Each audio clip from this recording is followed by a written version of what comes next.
There were, to my knowledge, 172 ways to wreck a hotel room. We had brainstormed them all in the van over the last 8 months on the road. As a game, I'd thought. 61. Turn all the furniture upside down. 83. Release a pack of feral cats. 92. Fill all the drawers with beer. Or 93. Marbles. 114. Line the floor with soapy plastic and turn it into a slip-and-slide, etc., etc. In my absence, my band had come up with the 173rd, and had for the first time added in a test run. I was not proud. What would Gemma do if she were here?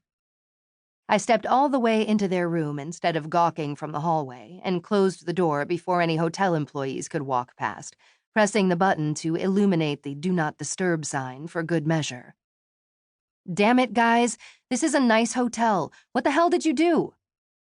We found some paint. Hewitt's breath smelled like a distillery's dumpster. He lingered beside me in the vestibule. You're a master of understatement. All their bags and instruments were crammed into the closet by the entrance. The room itself was painted a garish neon pink, which it definitely hadn't been when I'd left that morning.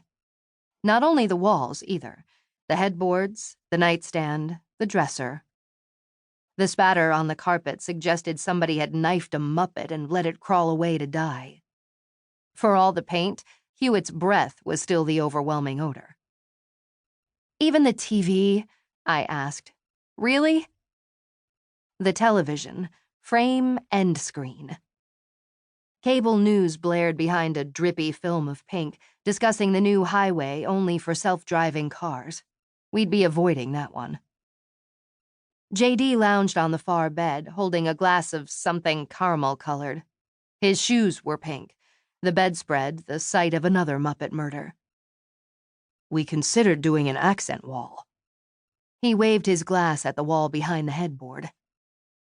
April sat on the desk, sticks in hand, drumming a soundless tattoo in the air.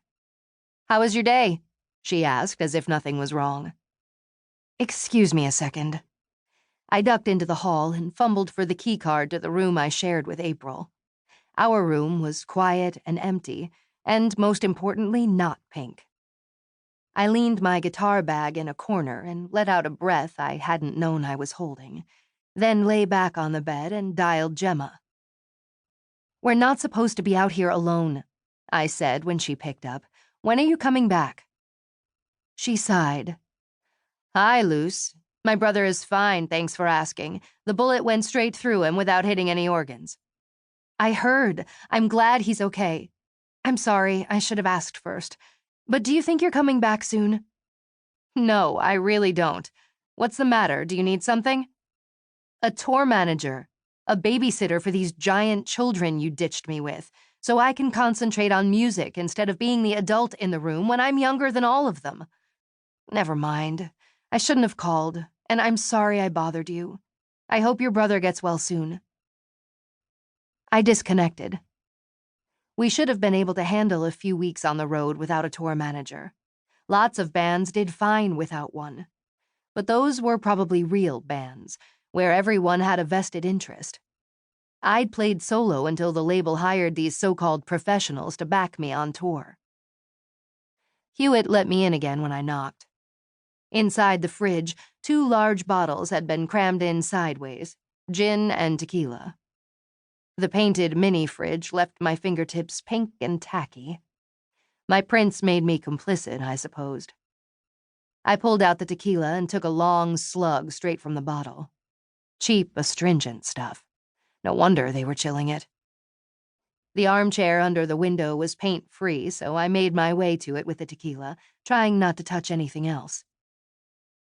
"Well, April," I began, answering her question as if I hadn't left. "Since you asked, my day started at 5 this morning, with stops at 2 different TV morning shows. Then I did a radio call-in show. Then I spent 2 hours on the phone in a station parking lot arguing with the label about why we still don't have our new t-shirts. Then I did a couple of acoustic songs for a local music podcast, ate a highly mediocre burrito, and came back here to find you've been far more productive than me." I mean, why did I waste all that time promoting our show tomorrow night when I could have been helping you redecorate? They were all glare-resistant. Not even April had the decency to look uneasy. They knew I had the power to fire them if I wanted. But I wouldn't. We got along too well on stage.